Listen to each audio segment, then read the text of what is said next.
instead of PBIS, positive behavior intervention strategies, instead of retribution type punishment, instead of focusing so much on how we are punishing our students, if we could just find the right way to punish them, if we could just give them the right pep talk, if we could just train them how to be compliant with the system, why we're just going to try to condition our students, humans, to fit into a bad system, instead of finally saying maybe it's the system itself that needs to be held more accountable and responsible for causing such misbehavior. I'll give you a perfect example that should open your eyes. Students often get in trouble for hanging out too long in the bathroom. Now, if you've ever been to public school bathrooms, these are not really pleasant places. People say, oh, they go in there so they can vape, blah, blah, blah, blah, whatever.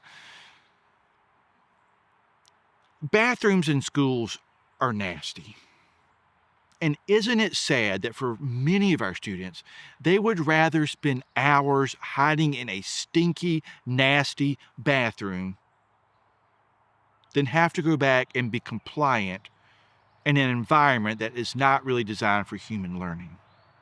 So what does it tell us about our schools that many students would rather be in the bathroom for hours than in class? Now, you can say, oh, kids these days and blah, blah, blah, but doesn't that tell you something? Doesn't that maybe raise some antennas, some red flags, that something's wrong with our curriculum, our structure, that maybe human beings are not meant to sit in desks for 8 hours a day? And not even just putting little posters around the room, get them to get up and walk around the room for 8 hours a day, or cute little group work. None of that. It's just perhaps too long to be crammed together in an environment where we're supposedly supposed to be learning something, because that's maybe not the way humans really best learn if you look at actual scientific studies. And if you're an individual who's really stuck on, well, kids just have to learn how to do hard things, blah, blah, blah, then why stop where we are? Why not just extend the day out to 15, 16, 18 hours? And why not just make students start carrying bricks over their head? Why not just make it as miserable as we possibly can? Because you think that's absurd.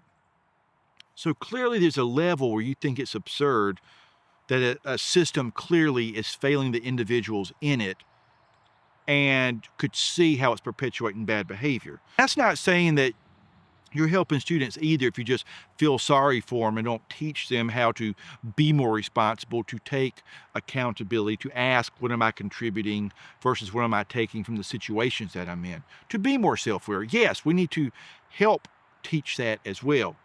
And you could also say that it's not a teacher's job in the middle of class with 20-something other students to be able to give that lesson. You might just have to get students out of there for that moment. But I think it's a little unfair to let the system off scot-free and to merely just dabble with the effects and pretend that if we can just discipline students more through fear tactics and harsh punishments, or we can just have enough positive behavioral interventions that somehow we can get them to comply with the system. But maybe humans aren't meant to fit in such a bad system. Now, don't get me wrong, there's some individuals who maybe just their innate strategy is sitting there quietly, compliantly, and getting better at ABCD type questions.